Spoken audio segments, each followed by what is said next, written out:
OCD ഉണ്ട്. ഓ അതാണ് അവന് സീറ്റിന് OCD ഉണ്ട്. ഓ അത് OCD ഉണ്ട്. ഓ പറഞ്ഞില്ല. ആ അപ്പൊ ഇതിന് OCD ഉണ്ട്. ഓ അതാണ് അവന് സീറ്റ് മാറ്റി കഴിഞ്ഞാൽ അവന് പാനിക് ആകുന്നത്. പറഞ്ഞിട്ടുണ്ടോ ആളത്? എന്നോട് പറഞ്ഞു. ഓക്കെ. OCD എന്ന് ഞാൻ പറഞ്ഞില്ല. ആ ഞാൻ നിങ്ങൾക്ക് ഡിസോർഡർ എന്ന് ചോദിച്ചപ്പോൾ എന്നോട് ചോദിച്ചു നിങ്ങൾക്കല്ലേ ഇപ്പൊ ഡിസോർഡർ? ഞാൻ പറഞ്ഞു എനിക്ക് ഡിസോർഡർ ഉണ്ട്. ഓക്കെ. നിന്റെ ഓർഡർ എനിക്ക് ഡിസോർഡർ ആണ്, എന്റെ ഓർഡർ നിനക്ക് ഡിസോർഡർ ആണ്. സീറ്റ് മാറി കഴിഞ്ഞാൽ നമ്മുടെ തരികിട സാബുവിന് ഒട്ടും കുശുമ്പില്ല എന്ന് തോന്നുന്നു. അനീഷിനോട് പറയുന്നത് കേട്ടാൽ തന്നെ നമുക്ക് ആർക്കും മനസ്സിലാവുന്നില്ല കേട്ടോ.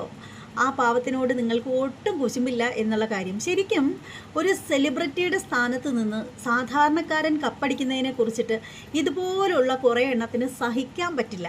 ഇയാൾ ആ ഒരു ബിഗ് ബോസ് വീടിനുള്ളിൽ പോയിട്ട് ഇറങ്ങിയപ്പോൾ തൊട്ട് തുടങ്ങിയതാണ് ഈ കുരു പൊട്ടൽ.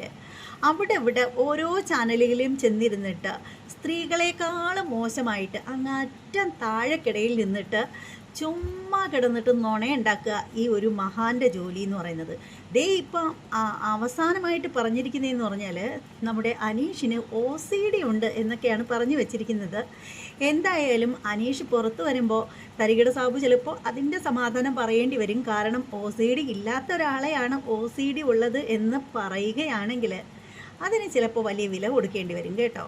അപ്പോൾ തരികിടകളൊക്കെ പറയുന്നതിന് കുഴപ്പമില്ല, അത് ഉള്ളതാണെങ്കിൽ വിഷയമൊന്നുമില്ല. ഇല്ലാത്തൊരു കാര്യമാണ് പറയുന്നതെങ്കിൽ ചിലപ്പോൾ നിങ്ങൾക്ക് അതിന് സമാധാനം പറയേണ്ടതായിട്ട് വരും.